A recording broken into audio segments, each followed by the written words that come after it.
বন্ধুরা শুভেচ্ছা নেবেন আরেকটি নতুন বিষয় নিয়ে, নতুন প্রসঙ্গ নিয়ে আজ আপনাদের সঙ্গে আলাপ করব। আজকে আমার আলাপের প্রসঙ্গ হচ্ছে বাংলাদেশের বর্তমান অন্তর্বর্তীকালীন সরকারের সঙ্গে ভারতীয় ক্ষমতাসীন বিজেপির সঙ্গে সম্পর্কটা কেমন। সম্প্রতি এই বিষয়গুলি খুব বেশি সামনে আসছে। বাংলাদেশ সরকারকে খুব একটা সহযোগিতামূলক আচরণ করছে না ভারত। হ্যাঁ, ভারতে বেশ বিমাতা সুলভ আচরণ করছে মোদী সরকার। এই বিষয়গুলি বেশ সামনে আসছে বর্তমান। আর যার প্রধান অস্ত্র হিসেবে তারা ব্যবহার করছে বাংলাদেশের মানুষকে ভারতে যাওয়ার ভিসা দেওয়া হচ্ছে না। তো আজ আমার এই বিষয়গুলি নিয়ে আজ আপনাদের সঙ্গে আলাপ করব। এই বিষয়ে সম্প্রতি আমি একটা বিষয় উদ্ধৃতি দিয়ে শুরু করছি। সেটা হচ্ছে বাংলাদেশের সাবেক ভারতীয় রাষ্ট্রদূত হর্ষবর্ধন শ্রীংলা বাংলাদেশ সরকারের বিষয় নিয়ে একটা মন্তব্য করেছেন, কেন ভারতের সঙ্গে বাংলাদেশের সরকারের সম্পর্কের এত অবনতি। তিনি এই বিষয়টাকে এক কথায় যেটা বলেছেন সেটা হচ্ছে বাংলাদেশের একটা অনির্বাচিত সরকার ক্ষমতায় আছে বাংলাদেশে বর্তমান, যে কারণে ভারতীয় সরকার এখনো ভেবে চিন্তে সিদ্ধান্ত নিচ্ছে। এই জন্য একটু নিশ্চুপ আছে ভারতীয় বর্তমান সরকার। তারা হয়তো নির্বাচিত সরকার ক্ষমতায় আসলে তারা সম্পর্কের উন্নয়ন ঘটবে। তো এই বাংলাদেশের সাবেক রাষ্ট্রদূত হর্ষবর্ধন শ্রীংলা বাংলাদেশে ভারতীয় সাবেক রাষ্ট্রদূত যে মন্তব্যটা করেছেন, এর এর একটা কথার মধ্যে এক ধরনের গভীরতা খুঁজলে আপনি পাবেন যে অন্তর্বর্তীকালীন সরকার ক্ষমতা থাকুক, তারা খুব চাচ্ছে না ভারত বিষয়টাকে ভালোভাবে দেখছে না। কেন ভালোভাবে দেখছে না? কেন অন্তর্বর্তীকালীন সরকারের প্রতি তাদের এত বিদ্বেষ? এর বিদ্বেষের মূল কারণটা হচ্ছে এই যে ছাত্র জনতা যেভাবে চোরের মতো ও পালিয়ে যাওয়া হাসিনাকে যেভাবে বিতাড়িত করেছে ছাত্র জনতা, এবং তাদেরই প্রতিনিধি বর্তমানে অন্তর্বর্তীকালীন সরকারে রয়েছে। তো সুতরাং তারা তো খুব একটা ভালোভাবে নেবেই না, এটা পরিষ্কার। যার ইস্যু হিসেবে তারা ব্যবহার করছে যে বাংলাদেশে হিন্দু নির্যাতন হচ্ছে। আসলে কি বাংলাদেশে হিন্দু নির্যাতন হচ্ছে? আপনি 5ই আগস্টের পর বিভিন্ন সংবাদ মাধ্যম বা বিভিন্নভাবে খেয়াল করলে দেখবেন যে বাংলাদেশে হিন্দুদের যেন নির্যাতন না হয় সেজন্য মাদ্রাসার ছাত্ররা পর্যন্ত মন্দিরে গিয়ে পাহারা দিয়েছেন, পর্যায়ক্রমে পাহারা দিয়েছেন। আলেম ওলামারা মসজিদে বিবৃতি দিয়েছেন, ওয়াজ নসিহতে এই কথাগুলি বারবার সামনে এসেছে যে বাংলাদেশের হিন্দুদেরকে নিয়ে রাজনীতি করতে যেন না পারে সেজন্য মানুষজন স্বতঃস্ফূর্তভাবে সহযোগিতা করেছে বাংলাদেশের সনাতন ধর্মাবলম্বীদের, এবং তাদের দুর্গাপূজায়ও বাংলাদেশের মানুষজন নিরাপত্তা দিয়েছে। আলেম ওলামারা পর্যন্ত গিয়ে নিরাপত্তা দিয়েছে তাদের দুর্গাপূজায় গিয়ে। সেখানে ভারতীয় সরকার বলছে বাংলাদেশে হিন্দুদের নির্যাতন হচ্ছে, এবং সেটা নরেন্দ্র মোদী পর্যন্ত জো বাইডেনের কাছে অভিযোগ করেছে বাংলাদেশে হিন্দু নির্যাতন হচ্ছে। এটা কতটা দুঃখজনক যে একটা দেশের রাষ্ট্রপ্রধান আরেকটা দেশের বিরুদ্ধে আচরণ করছে, সম্পূর্ণ মিথ্যাচার করছে, যে মিথ্যাচারগুলি আমরা হাসিনার মুখ থেকে শুনতাম। এবং মোদী সরকারের এই মিথ্যাচারটা মিলে যায় হাসিনার বক্তব্যের সঙ্গে মিলে যায়। হাসিনা এই ধরনের মন্তব্যগুলি করত, এবং এখন সেটা নরেন্দ্র মোদীর মুখ দিয়ে বেরিয়েছে এই কথাগুলি। তার মানে আওয়ামী লীগ এখন ভারতীয়দের মাধ্যমে তাদের কথাগুলি প্রকাশ করছে, ভারতীয় মিডিয়ার মাধ্যমে তাদের কথাগুলি প্রকাশ করছে।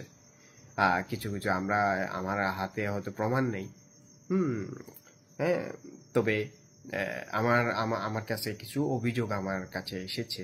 সেটা হচ্ছে বাংলাদেশ থেকে লক্ষ লক্ষ কোটি টাকা, কোটি ডলার লুটপাট করে নিয়ে হাসিনা আর দোসররা যে বিদেশে আছে, তারা সেখান থেকেই এই টাকাগুলি ভারতীয় মিডিয়ায় লগ্নি করছে, এবং ভারতীয় মিডিয়াকে লেলিয়ে দিতে তারা একটা বিদেশ থেকে তারা বসে একটা বড় ভূমিকা রাখছে। এই ধরনের অভিযোগ আমরা পেয়েছি। এটা সত্য এখনো প্রমাণ করা যাচ্ছে না, তবে এই কথাটি একেবারে অসত্য বলে উড়িয়ে দেওয়া যাবে না। যে কারণে ভারতীয় মিডিয়াগুলি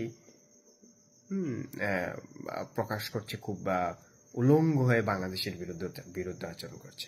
বাংলাদেশ সরকারে যে প্রফেসর ইউনূস সরকার যে সুন্দরভাবে দেশ পরিচালনা করছে, এটা তাদের কাছে খুব একটা ভালো লাগছে না।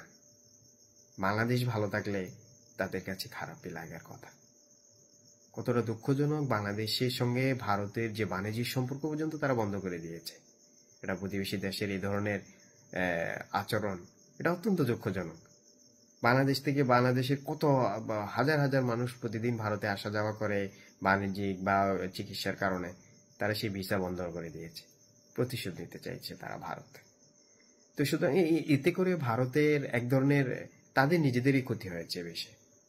কেমন ক্ষতি হয়েছে? আপনাদের ভারতীয় সংবাদ মাধ্যমে আমরা এইটুকু দেখেছি, বেশ কয়েকটি সংবাদ মাধ্যমে বিভিন্ন ভিডিও ফুটেজে আমরা দেখেছি যে ভারতীয় হোটেল, কলকাতার হোটেলগুলি খাকা করছে, দোকানগুলি ক্রেতা শূন্য।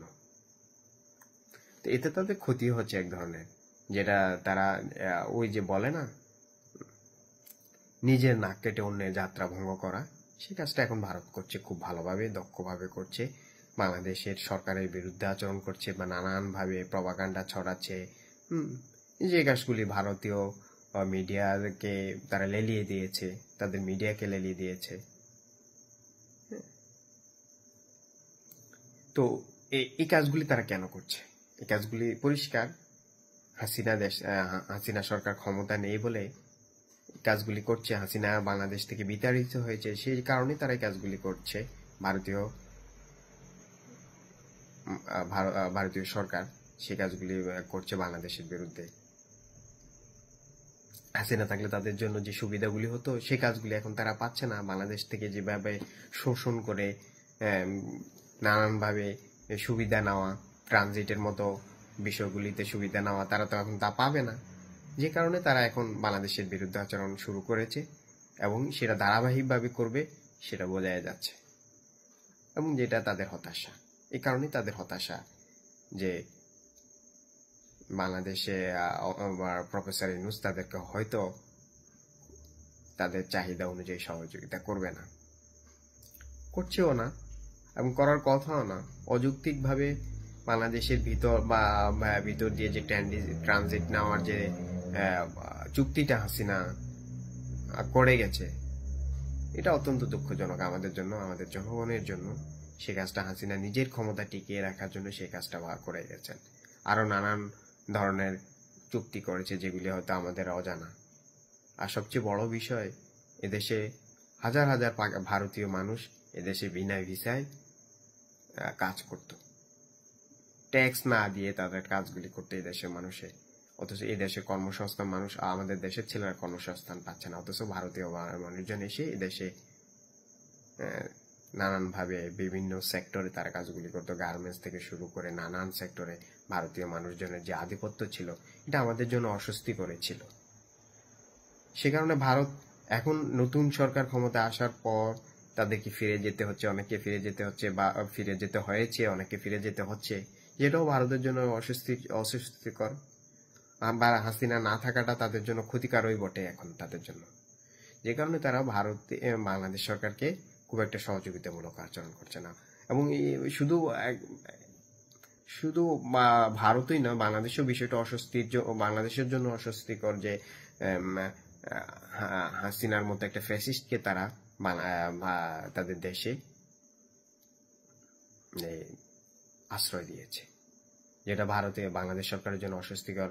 এবং তারা খুব ভালোভাবে তাকে সেখানে নিরাপত্তা দিয়ে রেখেছে। তার মানে ভারত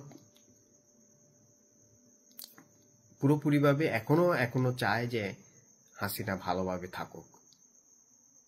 হ্যাঁ, এবং সেই কাজটা এবং তারা করে যাচ্ছে, যেটা বাংলাদেশের জন্য খুব একটা শুভকর নয়।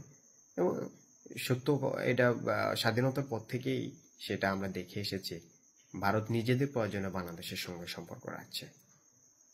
আর সেটা কখনো বেশি সত্যিই আওয়ামী লীগ সরকারের সঙ্গে তাদের সম্পর্কটা প্রবল।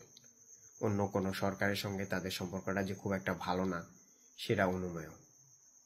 সেটা আমরা বিভিন্ন মেয়াদে দেখেছি, বিভিন্নভাবে দেখেছি যে ভারত বাংলাদেশের সঙ্গে সুসম্পর্ক রাখছে না।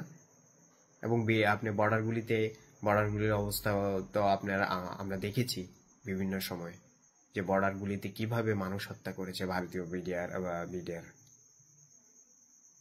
তার মানে তারা আমাদের এই দেশের মানুষের কখনোই ভালো চায় না, শুধুমাত্র তাদের স্বার্থেই তারা ভালো চায়। শুধু বন্ধুরা, এই আমাদের দেশের মানুষদের মধ্যে যে ভারত বিরোধী একটা মনোভাব তৈরি হয়েছে, শুধু এমনি এমনি হয়নি।